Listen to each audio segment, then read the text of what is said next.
నాతో ఇంకా లేవు. ఎందుకు లేవంటే వాచ్లు మీరు చెప్పదునా సెల్లులో గడియారం ఉంది కాబట్టి. ఇప్పుడు సెల్లులో గడియారం ఉంది కాబట్టి ఇప్పుడు ఎవరికి కూడా వాచ్లు అంతగా కట్టుకోరు. సెల్లులో లేకపోకున్నప్పుడు ఇంకో మాట చెప్పదునా, మీ కాలంలో పెద్దోళ్ళ కాలంలో టైం ఇంతే అయిందని అందాసగా ఎట్లా చెప్పేవాళ్ళు? వాచ్ చూసా పొద్దు చూసా? పొద్దు చూసి దేవునికి మహిమ కలుగును గాక. సగపన్నా అంతే కదా.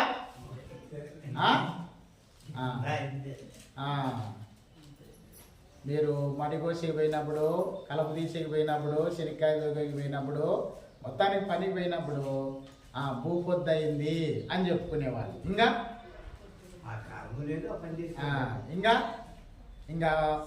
టైం అయింది కాబట్టి ఇంకా మనము పని పెట్టి ఇంటికి పోదాము అని అనుకునేవాళ్ళు అన్నమాట కదండి. సరే, మంచిది. ఏది ఏమైనా సమయము ఏమండి ఎట్లు పోతుంది? చాలా వేగంగా పోతుంది. సమయము వేగంగా పోతుంది కాబట్టి సమయముతో పాటు మనము కూడా ఎట్లుండాలి అంటే చాలా వేగంగానే ఉండాలి కదండి.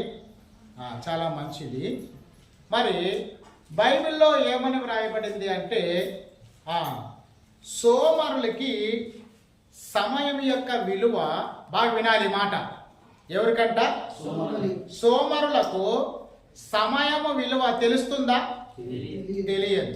రెండోది, జీవితం విలువ తెలుస్తుందా? తెలియదు. రెండవది, సోమరులకు కుటుంబం యొక్క బాధ్యతలు ఉంటాయా? నిన్ను మిమ్మల్ని నా వైపు దృష్టి మళ్లించేటట్లుగా ఒక మాట అడుగుతున్నాను, చెప్పండి. సోమరి యొక్క లక్షణాలు చెప్పండి. సోమరి యొక్క లక్షణాలు. సోమరి ఏం చేస్తుంటాడు? తినే విషయానికి ప్రాధాన్యత ఇస్తుంటాడు ఎప్పుడు కూడా. ఇంకా నిద్రపోతుంటాడు. ఇంకా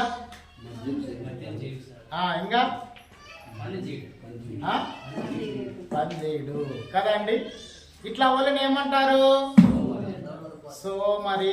సోమరిపోతు. సోమరి వాళ్లకు కదండి, వాళ్ళ జీవితానికి ఒక గురి, ఒక గమ్యం, ఒక బాధ్యత అనేది ఉంటుందా? ఉండదండి. మరి మొదటిగా మనం చెప్పుకున్నాం, ఏం చెప్పుకున్నామంటే నిన్ని దేవుడు వ్యర్థంగా ఈ లోకంలోనికి దేవుడు పంపలేదు. అర్థమవుతుందా? నువ్వు దేవుని దృష్టిలో విలువైన వ్యక్తివి. నువ్వు దేవుని దృష్టిలో ప్రత్యేకింపబడిన వ్యక్తివి. వాక్యం వినాలి. నువ్వు దేవుని దృష్టిలో విలువైన వ్యక్తివి, ప్రత్యేకింపబడిన వ్యక్తివి కదండి.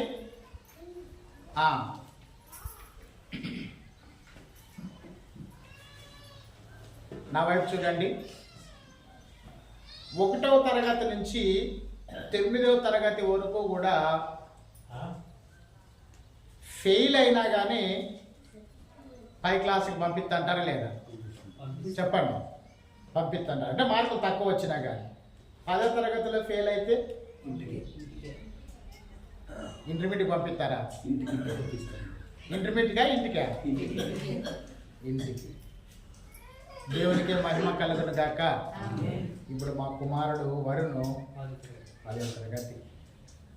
చదువుకోప్ప, బాగా చదువుకోప్ప అని చెప్తున్నాం. దేవునికే మహిమ కలుగును గాక. రైట్. చదువుకోవాల్సిన సమయంలో చదువుకోకుండా కాలాన్ని, సమయాన్ని ఏమండి వ్యర్థముగా పోనిచ్చి తీరా రేపు పరీక్షలు అన్నప్పుడు మనం చదువుకునే దానికి ప్రయత్నం చేస్తే ఏమవుతుంది? చెప్పండి అమ్మా, ఏమవుతుందమ్మా? కృపమ్మ అంతే. ఇంకా దేవునికే మహిమ కలుగును గాక. ఇట్లాంటి బాగా తెలుసు, టకామణ సమాధానానికి చెప్తున్నారు, ఎందుకంటే ఎక్స్పీరియన్స్ కాబట్టి. రైట్. ఇప్పుడు ఆధ్యాత్మికంగా అంటే దేవుని విషయానికి వద్దాం. ప్రార్థన చేసుకోవాల్సిన సమయంలో, ఆదివారం దినాన చర్చికి రావాల్సిన సమయంలో నువ్వు దేవునికి నీ సమయాన్ని కేటాయించవలసిన సమయంలో ఇవన్నీ ఏమి చేయకోకుండా ఇంకా రేపు దేవుడు వస్తాడు వాటికి మధ్యాకాశానికి సంఘాన్ని తీసుకొని పోవడానికి, రేపు దేవుడు వస్తాడనగా ఈ రోజు నేను చర్చికి వస్తాను అంటే దేవుడు ఒప్పుకుంటాడా? ఎందుకు ఒప్పుకోడు? ఎందుకు ఒప్పుకోడు?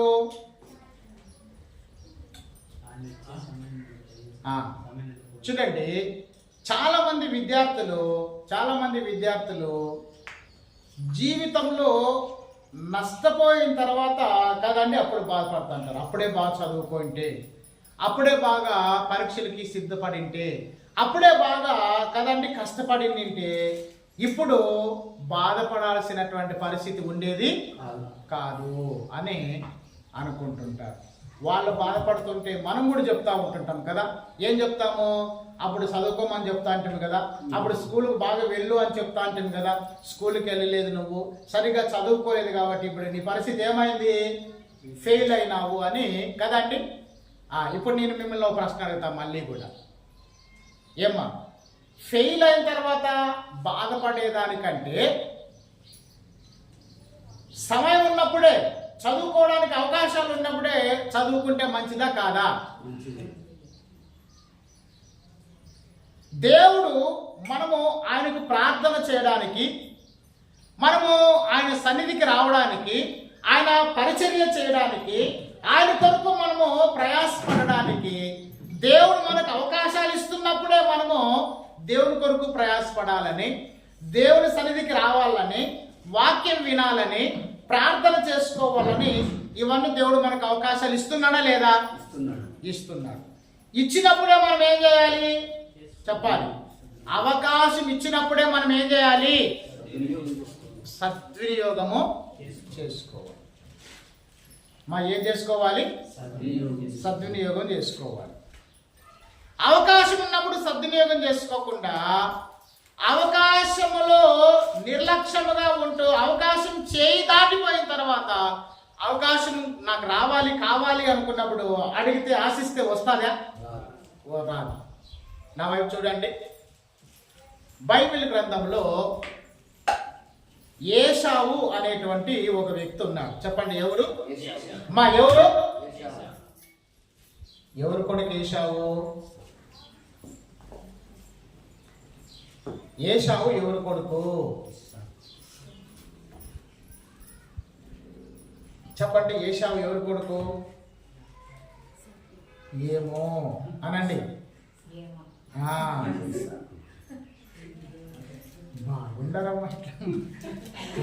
మొత్తానికి ఈ సంఘాన్ని నేను ఫాస్ట్గా ఉండడం నాకు చాలా ధన్యత.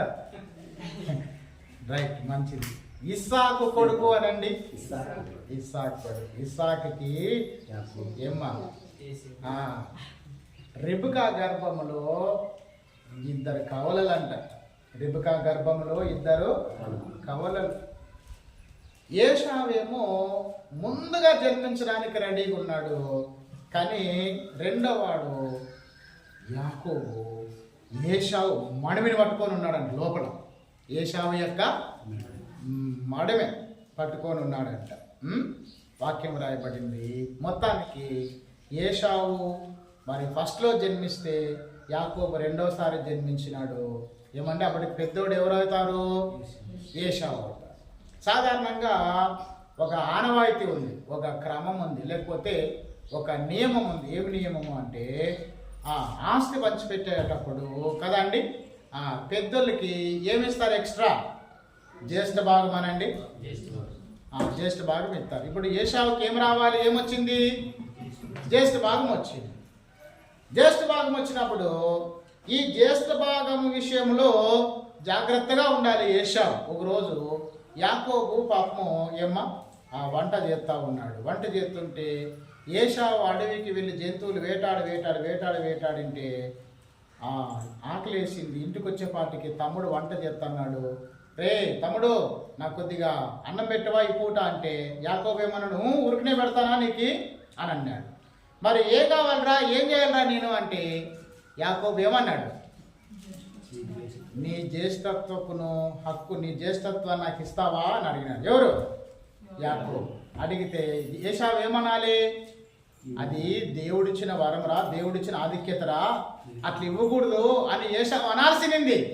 కానీ ఆ సమయంలో బాగా వినాలమ్మా, ఆ సమయంలో ఏశావు యొక్క ఆకలికి తట్టుకోలేక, జ్యేష్ఠత్వం యొక్క విలువ తెలిసి కూడా అన్నం కోసము, ఒక పూట అన్నం కోసము జ్యేష్ఠత్వాన్ని ఏం చేసుకున్నాడు? అమ్ముకున్నాడు అనండి. మా చెప్పాలి, అమ్ముకున్నాడు అనండి. అమ్ముకున్నాడు.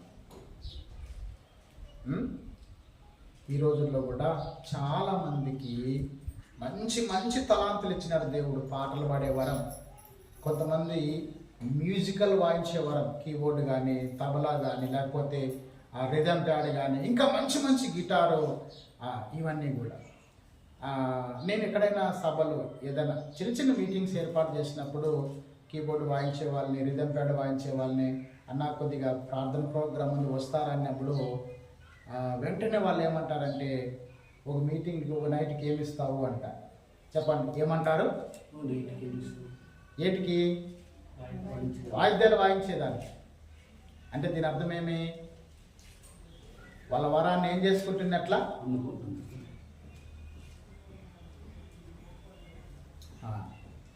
కొంతమంది వాక్యము చెప్తారు, వాక్యం చెప్పే వరం వాళ్ళకు ఉంది. వాళ్ళకు ఆ వరం ఉన్నప్పుడు వాళ్ళు వాక్యం చెప్పిన తర్వాత సేవకులు తెలుసుకొని వాళ్ళంతకు వాళ్ళగా ప్రేమతో దేవుని యొక్క ప్రేరేపణ బట్టి కానుకగా కానిపిస్తే తీసుకోవచ్చు, సంతోషపడాలి. రెండవదిగా నువ్వు నన్ను వాక్యం చెప్పే పిలుస్తున్నావు, ఎంత ఇస్తావు అని అంటారు. ఏంటికి చెప్పాలండి? వాక్యం చెప్పేకి. అంటే దీన్ని బట్టి ఏమర్థం చేసుకోవచ్చు? దేవుడు అతనికి వాక్యం చెప్పే వరాన్ని ఏం చేసుకుంటున్నాడు? ఇతడు అమ్ముకుంటున్నాడు. కొంతమందికి మంచి పాటలు పాడే వరం ఉంటారు, సింగర్స్, పాటలు పాడేవారు. సార్, మా సంఘంలో పాటలు పాడే వాళ్ళు లేరు, మేము మీటింగ్ ఏర్పాటు చేసుకున్నాము, మీరేమైనా వస్తారా పాటలు పాడేకి మీ మంచి తలాంతుని అంటే, అప్పుడు వాళ్ళు ఏమంటారు? ఎంత ఇస్తావు? ఏశావు ఏం చేసుకుంటున్నాడు? ఇప్పుడు మీరు చెప్పండి అమ్మా. సాధారణంగా ఇదేమేమి తప్పు ఒప్పు అనేది ఏం కాదు, తప్పు చెప్పినారే అనేదేం కాదు. ఇప్పుడు మీరు చెప్పండి, వాక్యం చెప్పే వారం ఉంటే, పాటలు పాడే వారం ఉంటే, వాయిద్యాలు వాయించే వారం ఉంటే, మనము ఇది దేవుని పరిచర్య అని దేవుని మహిమార్థమై నేను వాడబడతాను అనుకొని వాళ్ళు ఆ విధంగా వస్తే పర్లేదు కదా. ఒకవేళ దాన్ని కూడా వాళ్ళు వ్యాపారముగా ఆలోచన చేసి ఎంత ఇస్తావు అంటే అది కరెక్టేనా? మీరు చెప్పాలి. ఒకవేళ మా సంఘంలో మీరు పిలిస్తేనే మీరు వచ్చినారు, మేము పిలిస్తేనే మీరు వచ్చినారు, మా సంఘాన్ని వాక్యం చేత బలపరిచినారు, మా సంఘంలో మంచిగా వాయించినారు వాద్యాలు, మా సంఘంలో మంచిగా పాటలు పాడారు, దేవుని నా మహిమపరిచినారు మీరని అట్లా చెప్పినప్పుడు ఎవరికి మహిమ? దేవునికి. ఏమండి, దేవుడు నీకిచ్చినటువంటి వరాన్ని కదండి, డబ్బు కొరకు నువ్వేం కాకూడదు, అమ్ముకోకూడదు. గుర్తుపెట్టుకోవాలి. దేవునికి మహిమ కలుగును గాక. ఏమండి, ఇప్పుడు ఏశావు కూడా తన జ్యేష్ఠత్వాన్ని యాకోబుకి ఇచ్చేసుకున్నాడు. అంతే, ఇచ్చేసుకున్నాడు. ఇచ్చేసిన తర్వాత అప్పుడు బాధపడ్డాడు. ఎప్పుడు బాధపడ్డాడు? జ్యేష్ఠత్వాన్ని అమ్ముకున్న తర్వాత బాధపడ్డాడు. చూడండి, హెబ్రీలకు రాసిన పత్రిక 12వ అధ్యాయంలో ఆ మాట మనము చూస్తాం. హెబ్రీలకు రాసిన పత్రిక 12వ అధ్యాయము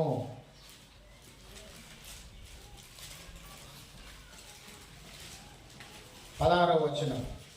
ఒక పూట కూటి కొరకు తన జ్యేష్ఠత్వపు హక్కును అమ్మివేసిన ఏశావు వంటి భ్రష్టుడైనను వ్యభిచారి అయినను ఉండునేమో అనియు జాగ్రత్తగా చూచుకొనుడి.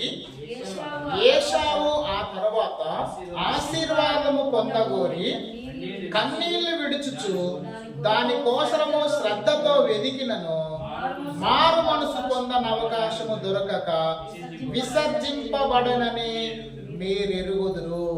ఎంత చాలా బాధపడే విషయం అండి ఈ మాట. ఏశావు గురించి 2 వచనాలు హెబ్రీలకు రాసిన పత్రికలో పౌలు రాస్తూ ఉంటున్నాడు కదండి. ఏశావు ఎక్కడ కనపడతాడు? పాత నిబంధన కాలంలో ఆది కాండంలో కనపడతాడు. మనకి ఆది కాండంలో కనపడతాడు. అట్లాంటిది ఇతని జీవితం గురించి, ఇతని జీవితంలో ఇతను తీసుకున్నటువంటి నిర్ణయం గురించి 2 వచనాల్లో హెబ్రీలకు రాసిన పత్రికలో చదువుతున్నాం. ఒక పూట కూటి కోసము కదండి, తిండి కోసం ఆశపడే వాళ్ళు చాలా మంది లేరా? ఒక పూట కూటి కొరకు ఏశావు ఏమమ్ముకున్నాడంట? తన జ్యేష్ఠత్వాన్ని అమ్మివేసినటువంటి ఏశావు వంటి భ్రష్టుడు అమ్మేసుకున్నాడు. కాబట్టి అతడికి దేవుడు ఏమంటున్నాడు? అతన్ని భ్రష్టుడు. రెండవదిగా ఏశావు ఏమైపోయినాడంట? వ్యభిచారి అయినను ఉండునేమో అని జాగ్రత్తగా చూసుకునండి. తర్వాత తన జ్యేష్ఠత్వం మళ్ళీ కావాలి నాకే అనుకున్నాడంట. ఏమ్మా? ఆ జ్యేష్ఠత్వము కోసము ఏశావు కన్నీళ్లు విడుచుచు దానికోసము శ్రద్ధగా వెతికినా కానీ ప్రయోజనము ఫలితము లేదంట. అంటే ఏశావుకి దేని విలువ తెలియలేదు. చెప్పాలి, దేని విలువ తెలియలేదు? జ్యేష్ఠత్వం యొక్క విలువ అతనికి తెలియలేదు. కాబట్టి దాన్ని ఏం చేసుకున్నాడు? దుర్వినియోగం చేసుకున్నాడు. ఈ రోజున ఈ మాటలు చాలా విలువైనవి, చాలా జాగ్రత్తగా వినాలి. మరి ఏశావు గురించి నువ్వేం తెలుసుకోవాలి అంటే, ఒకవేళ నువ్వు కూడా కదండి ఏశావులాగా నీకు దేవుడు ఏదైతే ప్రత్యేకత, ఏదైతే దేవుడు నిన్ను ఒక పని కొరకు ప్రత్యేకించినాడో దానిని గుర్తించాలి. మొదట్లోనే చెప్పుకున్నాం కదా, నువ్వు ఈ భూలోకంలోనికి వ్యర్థముగా రాలేదు. ఒక ఉద్దేశంతో దేవుడిని నీ భూలోకంలోనికి తీసుకొచ్చినాడు. ఏమండి? నీ పట్ల దేవునికి ఒక ప్రత్యేకమైనటువంటి ఉద్దేశం అయితే ఉన్నది. అది నీకు ఇప్పుడు అర్థం కాదు. రాను రాను నీ నమ్మకత్వం, నీ విశ్వాసం, నీ విధేయతను బట్టి అది బయలుపరచబడుతుంది. ఏమండి?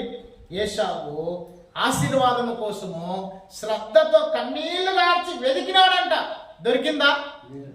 దొరకక విసర్జింపబడ్డాడంట. విసర్జింపబడ్డాడని వాక్యం రాయబడింది. ఏమండి?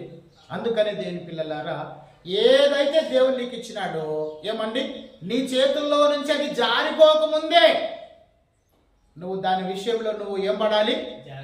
జాగ్రత్త పడు.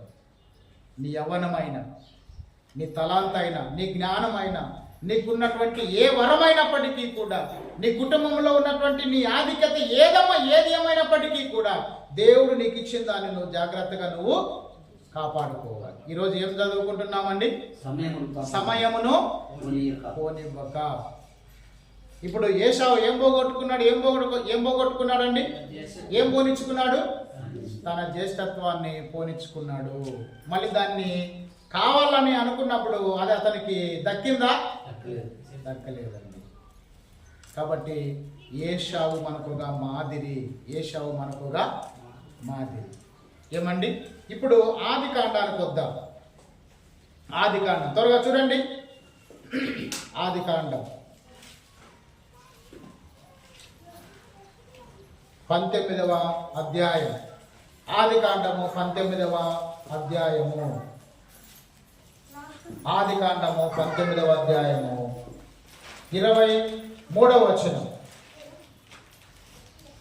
లోతు సోయరుకు వచ్చినప్పుడు ఆ దేశమున సూర్యుడు ఉదయించెను. అప్పుడు యెహోవా సొదొమ మీదను గొమొర్రా మీదను యెహోవా యొద్ద నుండి గంధకమును అగ్నిని ఆకాశం నుండి కురిపించి ఆ పట్టణములను, ఆ మైదానం అంతటిని, ఆ పట్టణములలో నివసించిన వారిని అందరినీ, నేల మూలకలను నాశనము చేసెను. అయితే లోతు భార్య అతని వెనుక నుండి తిరిగి చూచి ఉప్పు స్తంభమాయను. దేవునికి మహిమ కలుగును గాక. ఏమ్మా, ఇక్కడ ఎవరి గురించి చదువుకున్నాం మనము? మళ్ళా చెప్పండి. లోతు భార్య అనండి. లోతు భార్య పేరుందా? ఉన్న లోతు భార్య ఏమ్మా, ఈమె మంచి పని చేసిందా చెడ్డ పని చేసిందా? ఈమె నుంచి మనం మంచి నేర్చుకోవచ్చా, లేకపోతే ఒక హెచ్చరికను మనం తెలుసుకోవచ్చా? ఒక హెచ్చరికను మనము తెలుసుకోవచ్చు. ఏమి అంటే, అబ్రహాం ప్రార్థన చేస్తున్నాడు ఎవరి కుటుంబం కొరకు? లోతు కుటుంబము కొరకు. లోతు కుటుంబము రక్షణ పొందాలి, రక్షింపబడాలి.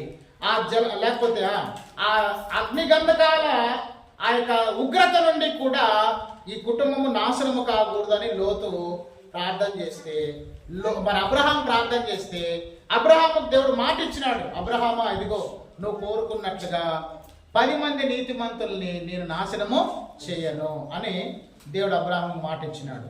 ఆ 10 మంది నీతిమంతుల్లో ఎవరి కుటుంబం ఒకటి? లోతు కుటుంబం ఒకటి. అందుకని దేవుడు తన దూతను పంపించినాడు. ఇదిగో లోతు, దేవుడు మీ ఇంటికి పంపించినాడు, మిమ్మల్ని అందరినీ కూడా వెలుపలికి తీసుకొని రమ్మన్నాడు దేవుడు, అందుకోసమే నేను మీ ఇంటికి వచ్చినాను అంటే అందరూ కూడా మాట విన్నారంట. ఏమ్మా, మొత్తానికి బయటకు వస్తున్నారు. కానీ దేవుడు వాళ్ళతో ఒక మాట అన్నాడు, మీరు ఈ ఊరి వెలుపలకి మీరు దాటుకొని వచ్చేటప్పుడు మీరు పొరపాట్లు కూడా మీరు ఏం చేయకూడదు, వెనుక తట్టుకి తిరిగి చూడకూడదు అని చెప్పినాడు. ఒక హెచ్చరిక. అందరూ కూడా వెనుక తట్టు చూడుకోకుండా ముందుకే పరిగెత్తిపోతున్నారు. కానీ ఇక్కడ వాక్యం రాయబడింది ఏమంటే, చూడండి 20వ వచనము, లోతు భార్య అతని వెనక నుండి తిరిగి చూచి, కదండి, వెనుక నుండి తిరిగి చూచి ఉప్పు స్తంభం అయిపోయింది. ఎందుకు ఉప్పు స్తంభం అయిపోయింది? తిరగద్దు అని చెప్పినప్పుడు దానికి కట్టుబడి ఉండాలి, దానికి లోబడి ఉండాలి, ఆ హెచ్చరిక మీద భయం కలిగి ఉండాలి. ఎందుకు వెనుక తట్టి తిరిగి చూసింది అంటే, ఈమెకు దేవుని ఆజ్ఞ కంటే ఈమె ఆలోచన అంతా దేని మీద? లోకంలో ఆమె సంపాదించినటువంటి ధనము మీదే ఆమెకి ఆస్తి, మరి ఆలోచన ఉంది. కాబట్టి ఏమండి, ఎవరి ఆజ్ఞ కంటే? చెప్పండి, ఎవరి ఆజ్ఞ కంటే? దేవుని ఆజ్ఞ కంటే. ఈ రోజున నీ జీవితంలో కూడా దేవుడు నీతో మాట్లాడుతున్నప్పుడు, నిన్ను హెచ్చరిస్తున్నప్పుడు, నిన్ను సరిచేస్తున్నప్పుడు, నీ ఆశీర్వాదం కోరి ఏమండి దేవుడు నీతో మాట్లాడుతున్నప్పుడు కదండి, నువ్వు దేవుని ఆజ్ఞను లక్ష్య ఉంచాలి, దేవుని హెచ్చరికను నువ్వు లక్ష్య పెట్టాలి. ఒకవేళ లక్ష్య పెట్టక కదండి, లోతు భార్య మాదిరిగా నీ ఆలోచనలన్నీ కదండి లోకం మీదనే ఉన్నప్పుడు నువ్వు కూడా బహుశా లోతు భార్య వలె ఏమండి ఆ రోజు ఆమెమో ఉప్పు స్తంభం అయిపోయింది, నీ ఆత్మీయ స్థితి పతనమయ్యే పరిస్థితి ఉంటుందేమో సార్, నువ్వు ఆలోచించాలి. ఏమండి, దేవుని బిడ్డలారా, ఈ రోజుల్లో చాలా మంది ముందుకు కొనసాగాల్సిందల్లా పోయి ఏం చేస్తున్నారంటే, పోయే వాళ్ళు ఆగి మళ్ళా ఏం చేస్తున్నారు? వెనక తట్టు తిరుగుతూ ఉంటున్నారు. లోతు భార్య ఏమండి లోకాన్ని ప్రేమించింది, లోక ఆశలను ప్రేమించింది. అందుకనే ఇప్పుడు ఆది కాండంలో వ్రాయబడినటువంటి లోతు భార్య గురించి ఇప్పుడు లూకా గారు 17వ అధ్యాయంలో చూడండి, లూకా సువార్త 17వ అధ్యాయంలో ఒక స్త్రీని జ్ఞాపకం చేసుకోండి అని చెప్తున్నాడు. అమ్మా చూడండి, ఆ మాట మనం చూసుకుందామా. 28వ వచనం, 17వ అధ్యాయము 28వ వచనం, 32వ వచనం. లోతు భార్యను జ్ఞాపకం చేసుకోనండి. ఏమ్మా, ఎవరిని జ్ఞాపకం చేసుకోవాలంటే మనమంతా కూడా ఈ రోజా ఈ దినము ఎందుకు ఆమెను జ్ఞాపకం చేసుకోవాలా? మంచి పని చేసిందనే కాదు, ఒక హెచ్చరిక. ఎందుకు ఆమెను జ్ఞాపకం చేసుకోవాలంట? వెనుక తట్టు తిరిగి చూడద్దు, ముందుకే సాగిపో అని దేవుడు చెప్పినా గానీ ఆమె ఏం చేసిందంట? వెనక్కి తిరిగి చూసిందంట. అంటే హెచ్చరిక చేసినప్పటికీ కూడా హెచ్చరికను ఏం చేసింది? ఈమె అలక్ష్యం చేసింది, నిర్లక్ష్యం చేసింది. ఈ రోజున దేవుని బిడ్డలారా, దేవుడు ప్రతి వారం కూడా ప్రతి క్షణము కూడా వాక్యం ద్వారానో మనుషుల యొక్క ఏమండి మరి మాటల ద్వారానో దేవుడు నిన్ను సరిచేయాలని దేవుడు నీతో మాట్లాడుతున్నాడు. నువ్వు దేవుని మాటలను నువ్వేం చేయాలి? లక్ష్యం ఉంచాలి, అలక్ష్యం చేయకూడదు ఎప్పటికీ కూడా. ఏమండి, లోతు భార్యని జ్ఞాపకం చేసుకోనండి. ఏమంటున్నాడండి, తన ప్రాణమును రక్షించుకొనగోరు వాడు దానిని పోగొట్టుకొనును, దాన్ని పోగొట్టుకున్న వాడు దానిని సజీవంగా కాపాడుకొనును. ఇప్పుడు ఎవరు విడువబడ్డారు చెప్పండి? వాళ్ళ కుటుంబంలో ఎవరు విడువబడ్డారు? ఎవరు ఎత్తబడ్డారు? మిగతా వాళ్ళంతా ఎత్తబడ్డారు, లోతు భార్య మాత్రం ఏమైంది? విడువబడింది. దీని అర్థమేమి? లోతు భార్య ఎందుకు విడువబడింది? మిగతా వాళ్ళంతా ఎందుకు ఎత్తబడ్డారు? దేవుని హెచ్చరికను లక్ష్యం ఉంచిన వాళ్ళేమో ఎత్తబడ్డారు, వాళ్ళ ప్రాణాలు కాపాడుకున్నారు. లోతు భార్య దేవుని హెచ్చరికని నిర్లక్ష్యం చేసింది కాబట్టి ఆమె విడువబడింది. అక్కడ అదే అంటున్నాడు చూడండి, 31వ వచనం. ఆ దినమున మిద్దె మీద ఉండువారు ఇంట ఉండు తమ సామాగ్రిని తీసుకొని పోవుటకు దిగకూడదు, అలాగే పొలంలో ఉండువాడు తిరిగి రాకూడదు. 34వ వచనం. ఆ రాత్రి ఇద్దరొక్కరు మంచం మీద ఉండురు, వారిలో ఒకరు కొనిపోబడుదురు, ఒకరు విడిచిపెట్టబడుదురు. ఇద్దరు స్త్రీలు ఒక తిరుగలి విసురుచుందురు, ఒకటి కొనిపోబడును, ఒకటే విడిచిపెట్టబడును. తిరుగులు విసురుతుంటారంట. ఒక ఆమె ఏమో ఎత్తబడతాదంట, ఒక ఆమె ఎవరు విడబడతారు, ఎవరు ఎత్తబడతారు చెప్పండి?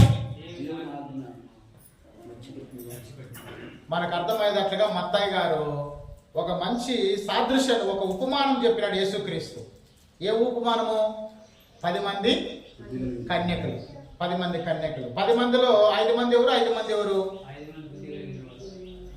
ఎవరు ఎత్తుపడ్డారు, ఎవరు విడవబడ్డారు?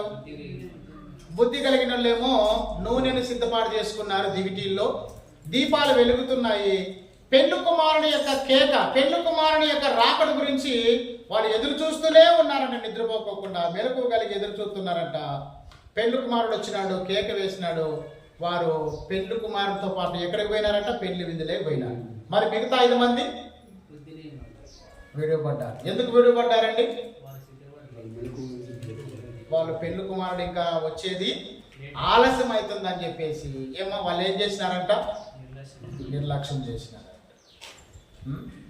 అందుకని యేసుక్రీస్తు ఎప్పుడు వస్తాడు అనేది బైబిల్లో ఎక్కడ కూడా రాయబడలేదు. కానీ ఒకటైతే వాస్తవం, ఆయన వచ్చేపాటికి ఇదిగో పరిస్థితి ఈ విధంగా ఉంటుంది, ఈ సూచనలు జరుగుతుంటాయి, లోకంలో మనుషుల పరిస్థితి, లోకంలో విశ్వాసులకు ఆత్మీయ స్థితి ఈ విధంగా ఉంటుంది అనేది మాత్రమే దేవుడు రాయించినాడే కానీ ఫలానా రోజు వస్తాడు అనేది మాత్రం దేవుడు ఎక్కడ తెలుపలేదు. అందుకనే దేవుని పిల్లలారా, బైబిల్లో రాయబడిన మాట దేవుడు ఏం చెప్తున్నాడంటే, మనుష్య కుమారుడు ఎప్పుడు వస్తాడో మీకు తెలియదు కాబట్టి మీరు మెలకువగా ఉండి ప్రార్థన చేసుకుంటూ ఉండండి అని దేవుడు చెప్తూ ఉంటున్నాడు. ఈమె ఏం చేసిందండి? ఈమెకు ఏమండి నిర్లక్ష్యం చేసింది లోతు భార్య. అందుకని ఏమైందంటే ఉపస్తంభము అయిపోయింది, ఉపస్తంభం అయిపోయింది. లూకాసు వార్తలోనే 23వ అధ్యాయము చూడండి. లూకాసు వార్తలో 23వ అధ్యాయంలో ఒక వ్యక్తి గురించి మనము చదువుకుందాం. 39వ వచనం. లూకాసు వార్త 23:39. వ్రేలాడవేయబడిన ఆ నేరస్తులలో ఒకడు ఆయన దూషించుచు, నీవు క్రీస్తువు కదా, నిన్ను నీవు రక్షించుకొనుము, మమ్మను కూడా రక్షించుమని చెప్పాను. వ్రేలాడదీయబడినటువంటి నేరస్తులు. ఎంతమంది నేరస్తులు అక్కడ యేసుప్రభుతో పాటు? 2. ఒకరు యేసుక్రీస్తు మధ్యలో ఉన్నాడు, కుడి పక్కన ఒక నేరస్తుడు, ఎడమ పక్కన ఒక నేరస్తుడు. వింటున్నారా?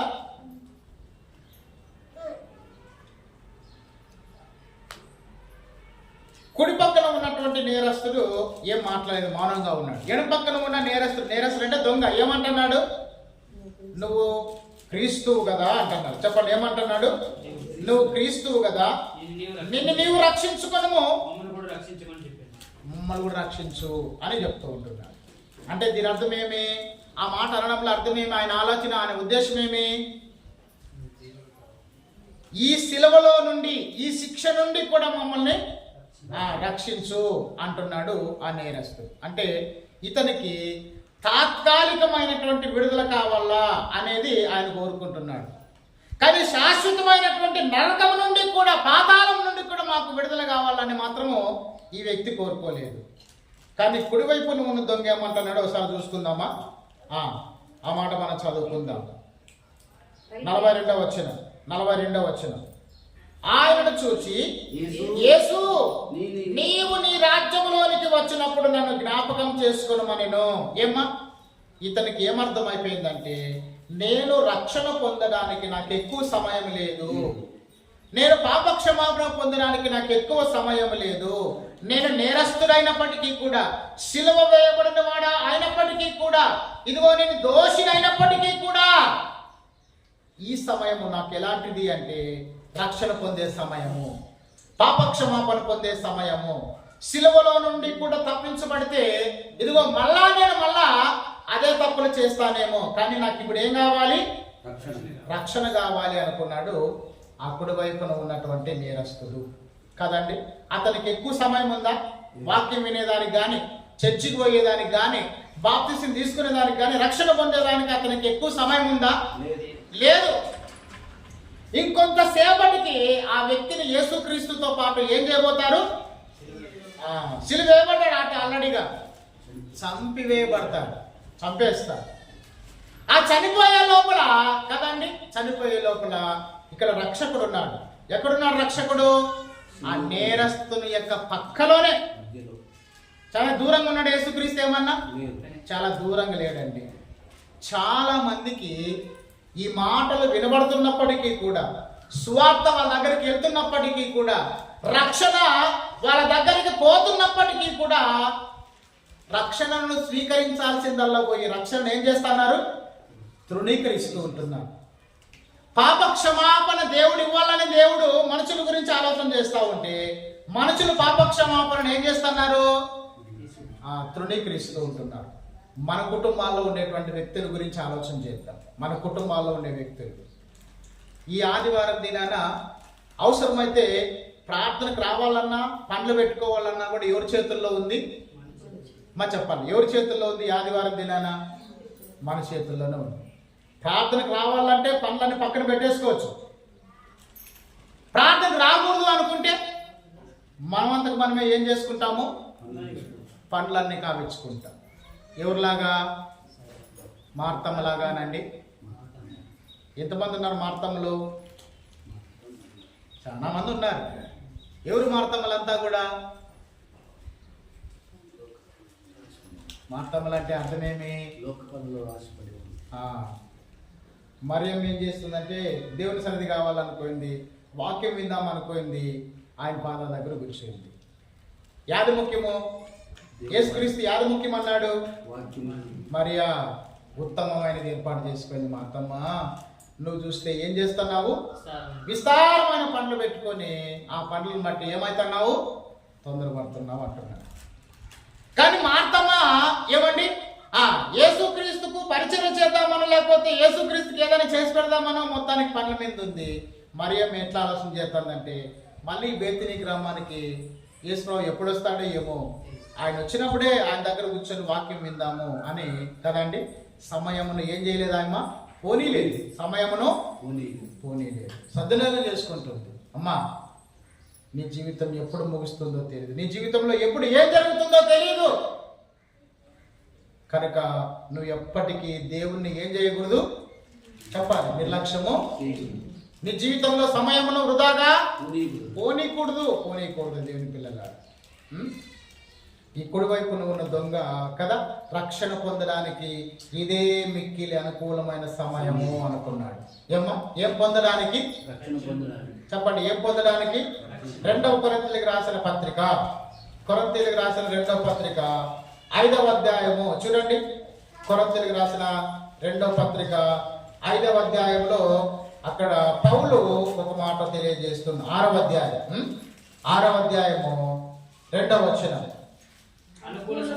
అనుకూల సమయమందు నీ మొర ఆలకించి తిని, రక్షణ దినమందు నిన్ను ఆదుకొంటిని అని ఆయన చెప్పుచున్నాడు కదా. ఇదిగో ఇప్పుడే మిక్కిలి అనుకూలమైన సమయము, ఇదిగో ఇదే రక్షణ దినము. ఏమంటున్నాడండి పౌలు? ఇదిగో ఇప్పుడే మిక్కిలి అనుకూలమైన సమయం. ఏంటికి మిక్కిలి అనుకూలమైన సమయము? రక్షణ పొందడానికి. అమ్మా, నువ్వు ఎవరివైనా సరే ఇంకా పడిపోతున్నటువంటి నీ ప్రార్థనా జీవితాన్ని బాగు చేసుకోవడానికి, చెడిపోతున్నటువంటి నీ యొక్క జీవితాన్ని బాగు చేసుకోవడానికి, ఏమండి నష్టాల్లో, అప్పుల్లో, సమస్యల్లో నలిగిపోతున్నటువంటి నీ జీవితాన్ని ఆశీర్వదింపబడడానికి కదండి ఇదే మిక్కిలి అనుకూలమైనటువంటి సమయము. రక్షణ పొందడానికి ఇదే మిక్కిలి అనుకూలమైన సమయము. ఏమండి ఏం పొందడానికి? రక్షణ పొందడానికి. చూడండి, ఒక మాట మన బైబిల్లో నుంచి మనం చదువుకుందాం. అపోస్తుల కార్యములు 8వ అధ్యాయం. అపోస్తుల కార్యములు 8వ అధ్యాయము. అపోస్తుల కార్యములు 8వ అధ్యాయము. తొందరగా చూడండి, 36వ వచనం. 8:36. వారు త్రోవలో వెళ్ళుచుండగా నీళ్లున్న ఒక చోటికి వచ్చినప్పుడు నపుంసకుడు, ఇదిగో నీళ్లు, నాకు బాప్తిస్మం ఇచ్చుటకు ఆటంకమేమని అడిగి రథము నిలుపుమని ఆజ్ఞాపించెను. అమ్మా, ఎవరంట? నపుంసకుడు అంటే ఎవరు? ఇజ్రాలు. ఇజ్రాలు అంటే ఉలిగమ్మోళ్ళు అనండి. ఒక నపుంసకుడు రథములో పోతూ ఉన్నాడు. ఈయన ఆర్థిక మంత్రి. రథంలో పోతూ ఉండి కదండి యెషయా గ్రంథము 53వ అధ్యాయం చదువుతున్నాడు. అది అతనికి అర్థం కాలేదు. దేవుడు వెంటనే ఫిలిప్పును పంపన్నాడు. ఎక్కడికి పంపన్నాడు? ఫిలిప్పు. నపుంసకుడు రథం మీద యెషయా గ్రంథం చదువుతున్నాడు. అతనికి అర్థం కాలేదు. నువ్వు వెళ్ళి ఎవరిని కలుసుకో? నపుంసకుని కలుసుకో అని దేవుడు ఫిలిప్పిని ఎక్కడికి పంపించినాడు?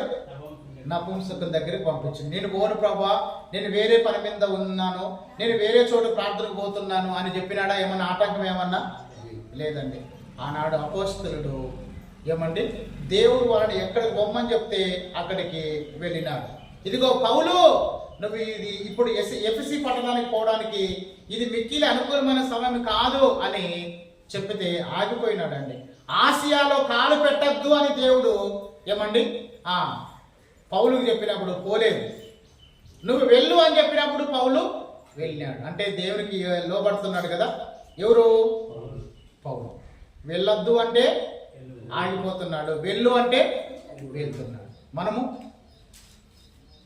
కదండి దేవుని పిల్లలారా, మనం ఆలోచించుకుందాం మన ఆలోచన ఏంటో. పౌలు ఏమండి ఫిలిప్పు నపుంసకులకు వాక్యం చెప్తూ ఉన్నప్పుడు అతనికి బాగా అర్థమైపోయింది. ఆ సమయంలోనే ప్రయాణంలోనే వెంటనే నపుంసకునికి ఏం కనపడినాయి? త్రోవ ప్రక్కలో నీళ్లు కనపడినాయి. అప్పుడు నపుంసకుడు ఏమంటున్నాడు? ఇదిగో నీళ్లు, నాకు బాప్తిస్మం ఇచ్చేదానికి నాకు ఏం ఆటంకం ఉంది అన్నాడు. అంటే దాని అర్థం ఏమి? నేను రక్షణ పొందాలనుకున్నాను, నేను బాప్తిస్మం తీసుకోవాలనుకుంటున్నాను. దేవునికే మహిమ కలుగును గాక. ఏమండి దీని అర్థం ఏమంటే నపుంసకుడు ఏమండి దేనికి త్వరపడినాడు? రక్షణ పొందడానికి, బాప్తిస్మం తీసుకోవడానికి త్వరపడినాడు, సిద్ధపడ్డాడు. ఎందుకు? మళ్ళీ రేపొద్దున ఏం జరుగుతుందో ఏమో, ఏ క్షణాన ఏం జరుగుతుందో ఏమో, నేను మళ్ళా చనిపోతే, బాప్తిస్మం తీసుకోకుండా చనిపోతే నేను పరలోకానికి పోను కదా అనుకున్నాడు నపుంసకుడు. ఈ సమయంలో దేవుని పిల్లలారా, మనము కూడా నపుంసకుని వలె కదండి, సమయం ఉన్నప్పుడే మనం రక్షణ పొందడానికి మనము సిద్ధపడాలి.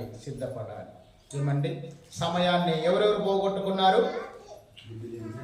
బుద్ధి లేని కన్యకలు, అంతకుముందు ఏషావు కదండి, ఆ జ్యేష్ఠత్వాన్ని నిర్లక్ష్యం చేసిన తర్వాత లోతు భార్య కదండి. ఇంకా బైబిల్ గ్రంథంలో కదండి ఎవరు దేవుని నిర్లక్ష్యం చేసినారు, ఎవరు ఏమంటే రక్షణ పొంది కూడా పరలోకానికి పోలేదు అంటే బైబిల్ గ్రంథంలో యేసుక్రీస్తు 12 మంది శిష్యుల్లో ఒకరు ఎవరండి? యూదా ఇస్కరియోతు. నేను ఆ మాట ఒక్కటి చదివించి నేను ఇంకా ముగిస్తాను. చూడండి, మత్తయి సువార్త ఏమండి, మత్తయి సువార్త చదువుకొని ఇంకా మనము ముగించుకుందాం. 27వ అధ్యాయము మొదటి వచనం. ఉదయమైనప్పుడు ప్రధాన యాజకులను ప్రజల పెద్దలందరూ యేసును చంపాలని ఆయనకు విరోధముగా ఆలోచన చేసి ఆయన బంధించి తీసుకొని పోయి అధిపతి అయిన పొంతి పిలాతునకు అప్పగించిరి. అప్పుడు ఆయనను అప్పగించిన యూదా ఆయనకు శిక్ష విధింపబడగా చూచి ఏమైనాడంట? పశ్చాత్తాపపడి ఆ 30 వెండి నాణములు ప్రధాన యాజకుల యుద్ధకును పెద్దల యుద్ధకును మరలా తెచ్చి, నేను నిరపరాధ రక్తమును అప్పగించి పాపము చేసి తినని చెప్పెను.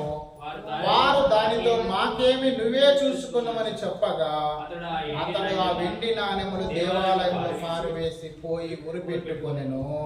హల్లెలూయా. ఏమ్మా, యేసు ప్రభు విలువ యూదాకి ఎప్పుడు తెలిసి వచ్చింది? ఎవరి విలువ అండి? యేసు ప్రభు విలువ యూదాకి ఎప్పుడు తెలిసి వచ్చింది? యేసు ప్రభుని పట్టించేటప్పుడు తెలియదా అతనికి? యేసు ప్రభుని పట్టియాలనే ఆలోచన ఎందుకు వచ్చింది ఇతనికి? పట్టించేదానికి యేసు ప్రభు దగ్గర చేరినాడా, లేకపోతే తన జీవితాన్ని బాగు చేసుకుందాము, రక్షణ పొందుకుందాం అనే ఉద్దేశంతో యేసుప్రభు దగ్గర శిష్యుల్లో చేరినాడా? అర్థమైందా మీకు ఈ మాట? యేసుప్రభు శిష్యుల్లో ఎందుకు ఒకటిగా చేరినాడు ఈయన? యేసుప్రభు పట్టించేదానికే చేరినాడా, లేకపోతే ఆయన మాటలు విని ఆయన బోధ విని పాపక్షమాపణ పొందుకొని రక్షణ పొందుదామని చేరినాడా? యేసు ప్రభువుని పట్టియాలనే ఉద్దేశముతో లేఖనం ఎవరి గురించి రాయబడింది అంటే యూదా గురించే రాయబడింది. లేఖనం నెరవేరేటట్లుగా యూదా యేసు ప్రభు శిష్యుల్లో ఒకటిగా చేరుకున్నాడు. సరే, ఒకవేళ చేరినా కానీ ఎన్నో అవకాశాలు ఇచ్చినాడు. ఎవరికి? యూదాకి. ఏం అవకాశాలు ఇచ్చినాడు? యూదా, నువ్వు నన్ను పట్టేయాలనే ఆలోచనలో ఉన్నావు, ఇదిగో ఇప్పటికైనా ఈ మాట చెప్తున్నాను, నీ మనసు మార్చుకో అన్నాడా లేదా అండి? ఇండైరెక్ట్ గా చాలా సార్లు చెప్పినాడు. అయినా కానీ యూదా తన మనసును మార్చుకోలేకపోయినాడు. దేనికి ఫిక్స్ అయిపోయినాడు? 30 వెండి నాణాలకు ఆశపడి ఎవరిని పట్టేయాలనుకున్నాడు? యేసు ప్రభువుని అప్పగియాలని తీర్మానించుకున్నాడు. మార్పు చెందడానికి నీకు అవకాశాలు వస్తున్నాయి. నీ జీవితాన్ని మార్చుకోవడానికి, నీ కుటుంబాన్ని అభివృద్ధి చేసుకోవడానికి, నీ ప్రార్థనా జీవితాన్ని, ఆత్మీయ జీవితాన్ని ఆశీర్వదించబడడానికి ఎన్నో మార్గాలు, ఎన్నో అవకాశాలు దేవుడు నీకు ఏర్పాటు చేస్తే కూడా నువ్వు అవకాశాలన్నీ ఏం చేసుకుంటున్నావు? దుర్వినియోగం చేసుకుంటున్నావు. తప్పిపోయిన కుమారుని కూడా ఒక అవకాశం. ఏం అవకాశం అండి? అతడు ఏమనుకున్నాడు మనసులో? నా తండ్రి దగ్గరికి పోదాను. ఎప్పుడు అనుకున్నాడు అట్లా? అంత నష్టం జరిగిపోయింది. అప్పటికే నష్టం జరిగిపోయింది. మొత్తానికి వచ్చినాడులేండి. వచ్చేటప్పుడు ఏమనుకొని వచ్చినాడు? నా తండ్రితో పశ్చాత్తాపడతాను, నా పాపాలు ఒప్పుకుంటాను అనుకున్నాడు. మరి ఇతడు కూడా 3వ వచనం మళ్ళా ఇంకోసారి చదువుకుందాం. అప్పుడు ఆయనను అప్పగించిన యూదా ఆయనకు శిక్ష విధింపబడగా చూసి, ఎవరికి శిక్ష? యేసు ప్రభుకి శిక్ష వేసిన తర్వాత చూసి పశ్చాత్తాపడ్డాడు. అసలు శిక్ష వేయబడడానికి యూదా కారణమా, మనం కారణమా? ఏమండి? ఆయన మన పాపాల కొరకు సిలువ వేయబడడానికి మన పాపాలే కారణం. కానీ అప్పగింపబడడానికి ఎవరిని ఏర్పాటు చేసుకున్నాడు అంటే యూదా. కానీ ఆ యూదా తెలుసుకోవాలి కదా, ఏమి? అయ్యో, నేనా యేసు ప్రభువుని అప్పగించేది? అట్లాంటి ఆ దుర్మార్గము పని నా ద్వారా జరుగుతుందా అనుకొని యూదా తన తప్పును తెలుసుకొని దేవుడితో పశ్చాత్తాపడాల్సింది. అట్లా దావీదు పశ్చాత్తాపడ్డాడా లేదా? పేతురు పశ్చాత్తాపడ్డాడా లేదా? మళ్ళా యోనా పశ్చాత్తాపడ్డాడా లేదా? మళ్ళీ తప్పిపోయిన కుమారుడు పశ్చాత్తాపడ్డాడా లేదా? బైబిల్లో చాలా మంది పశ్చాత్తాపడ్డారు. ఏమండి? ఈ సమయంలో దేవుని పిల్లలారా, ఎప్పుడు ఇతడు పశ్చాత్తాపడ్డాడంటే జరిగిపోయినటువంటి ఘోరం అప్పుడే జరిగిపోయింది. లేకపోతే అవకాశాలన్నీ అయిపోయినాయి. అవకాశాలన్నీ అయిపోయిన తర్వాత పశ్చాత్తాపడదాం అనుకున్న అతనికి అవకాశము లేదు. ఆ 30 వెండి నాణాలు మళ్ళీ అధికారులకు ఇద్దామని తీసుకొని పోతే వాళ్ళేమన్నారు? మేము అనుకున్న పని నెరవేరింది, ఇంకా ఆ డబ్బులతో మాకు అవసరము. వాళ్ళు ఏమనుకున్నారు? అవి నిరపరాధుని యొక్క నిరపరాధి. ఎవరు నిరపరాధి? యేసు ప్రభు. ఆ నిరపరాధి యొక్క డబ్బులు మాకు అవసరం లేదయ్యా, నువ్వే ఏమైనా చేసుకోపో అని చెప్పినారు. వీళ్ళ దగ్గరకు పోతే వీళ్ళు అతనికి అవకాశం లేదు. యేసు ప్రభు దగ్గరకు పోతే కదా వాస్తవానికి పోయినాడా? ఉన్న పాటను పశ్చాత్తాపడితే అతనికి అవకాశము లేదంట. మరి నీ పరిస్థితి ఏమి? ఆ ధనవంతుడు కూడా కదా భూలోకంలో ఎన్నోసార్లు అతనికి సువార్త వినపడింది, ఎంతో మంది ఆయనకి యేసుక్రీస్తు గురించి చెప్పినారు, కానీ అతను తన జీవితాన్ని మార్చుకోవడానికి ఇష్టపడలేదంట. ఎన్నో వారాల నుంచి కూడా నువ్వు వాక్యం వింటున్నప్పటికీ కూడా నీ ప్రవర్తనలో మార్పు రావడానికి నువ్వు ఇష్టపడుతున్నావా? యేసయ్య నీ జీవితాన్ని సరిచేయడానికి ఏమండి ఆయనకి నీ జీవితాన్ని అప్పగించుకుంటున్నావా? లేకపోతే ఏమండి నీ జీవితం మీద నువ్వే మరి అధికారిగా ఉంటూ నీ తప్పులన్నీ కప్పెట్టుకుంటూ నువ్వు ఇదే స్థితిలో ఉండడానికి ఆలోచిస్తూ ఉంటున్నావా? ఒకసారి ఆలోచించండి. ఏమండి దేవుని బిడ్డలారా, సమయమును పోనివ్వక ఏం చేసుకోవాలంట? సద్వినియోగం చేసుకోవాలి. ఏం సద్వినియోగం చేసుకోవాలి?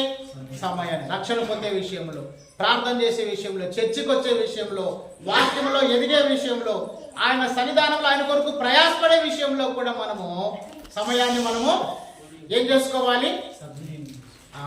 సద్వినియోగం మాత్రం అది కదిలించిన సమయాన్ని ఏం చేసుకోవాలి? సద్వినియోగము చేసుకోవాలి కదండి దేవుని పిల్లలారా. మరి సమయంలో మనము సమయాన్ని సద్వినియోగం చేసుకుంటున్నామా, లేకపోతే సమయాన్ని వ్యర్థముగా మనము పోనిస్తున్నామా? ఒకసారి మనం ఆలోచన చేసుకోవాలి కదండి. యేసుక్రీస్తు మన పాపముల కొరకై ఈ లోకంలోనికి వచ్చి కదండి. చూడండి రోమపత్రిక త్వరగా చదువుకొని ముగించుకున్నాం. రోమపత్రిక 5వ అధ్యాయం. రోమపత్రిక 5వ అధ్యాయము 6వ వచనం. ఏలయనగా మనం ఇంకా బలహీనులమై ఉండగా క్రీస్తు యుక్త కాలమున భక్తిహీనుల కొరకు చనిపోయెను. 8వ వచనం. ఎట్లనగా మనం ఇంకా పాపులమై ఉండగానే క్రీస్తు మన కొరకు ఏమైనాడు? చనిపోయినాడు. 10వ వచనం. ఏలయనగా శత్రువులమై ఉండగా ఆయన కుమారుని మరణం ద్వారా మనం దేవునితో సమాధానపరచబడిన వారమై ఆయన జీవించిన చేత మరీ రక్షింపబడుదుము, మరీ నిశ్చయముగా రక్షింపబడుదుము కదండి. యేసుక్రీస్తు మనము ఏమండి బలహీనమై ఉండగా యుక్త కాలంలో మన కొరకు చనిపోయినాడు. మనము పాపులమై ఉండగా యేసుక్రీస్తు మన కొరకు ఆయన శిలువలో తన ప్రాణం అర్పించినాడు. ఏమండి మనము దేవుడితో సమాధానపరచబడాలని, మనము రక్షణ పొందాలని యేసుక్రీస్తు మన కొరకు చనిపోయినాడు. ఆయన చనిపోయినది ఎవరి కోసము? ఆయన కోసమా మన కోసమా? మన కోసం. ఏమండి ఈ ఉదయకాల సమయంలో దేవుడు మనందరినీ ప్రేమిస్తూ ఉంటున్నాడు. నువ్వు రక్షణ పొందాలని, ఆత్మీయంగా ఎదగాలని, ఆరోగ్యంగా ఉండాలని, సమాధానంగా ఉండాలని నువ్వు చనిపోతే నీ యాత్ర ఈ భూలోకంలో ముగిస్తే నువ్వు పరలోకంలో ఉండాలని దేవుడు ఆశిస్తూ ఉంటున్నాడు. అయితే ఈ భూమి మీద దేవుడు నీకు ఇచ్చినటువంటి సమయాన్ని ఎట్లా ఉపయోగిస్తున్నావు? నీకు ఇచ్చిన తలాంతుల్ని దేవుని కొరకు ఉపయోగిస్తున్నావా లేదా? నువ్వు దేవుని సన్నిధికి వచ్చే విషయంలో, ప్రార్థన చేసే విషయంలో దేవుణ్ణి నిర్లక్ష్యం చేస్తున్నావా, అలక్ష్యం చేస్తున్నావా, లేకపోతే దేవుని నువ్వు గౌరవిస్తుంటున్నావా, లోబడుతున్నావా అనేది నువ్వు ఆలోచించాలి. చాలా మంది ఈ రోజుల్లో ఏమండి దేవుడు అవకాశాలు ఇస్తూ ఉంటున్నారు రక్షణ పొందడానికి, కానీ రక్షణ పొందే అవకాశం వాళ్ళు ఆలోచించలేదు. బాప్తిసం తీసుకునే విషయంలో కూడా ఏమండి నిర్లక్ష్యం చేస్తున్నారు. నపుంసకుడు ఏమన్నాడు? నీళ్లు చూస్తేనే ఇంకెక్కువ దూరం పోవాల్సిన అవసరం, ఇంకెక్కువ సమయాన్ని ఇంకా వేస్ట్ చేయాల్సిన అవసరం లేదు, ఇదిగో ఇక్కడే నీళ్లు ఉన్నాయి, బాప్తిసం తీసుకుందాం అనుకున్నారు. ఫిలిప్పు నపుంసకునికి బాప్తిసం ఇచ్చినాడు. ఫిలిప్పు అట్లా పోయినాడు. ఇంకా నపుంసకుడు వెళ్ళాల్సిన మార్గంలో వెళ్ళిపోయినాడు. వాక్యం రాయబడింది చివరి మాట, రక్షణ పొందడానికైనా మనము మార్పు చెందడానికైనా కూడా ఇదే మిక్కిలి అనుకూలమైన సమయం.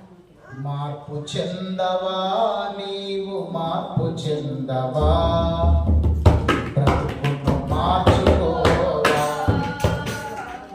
ఏమ్మా పాడుకుందామా? మోకరించండి, అందరూ కూడా మోకరించండి, ప్రార్థన చేద్దాం. ప్రార్థన. అందరూ కూడా మోకరించాలి. ఎప్పుడు నిన్న ఆదివారం మా క్యాంపులో పెట్టేసి రాలేదు. మార్పు చెందవా నీవు, మార్పు చెందవా.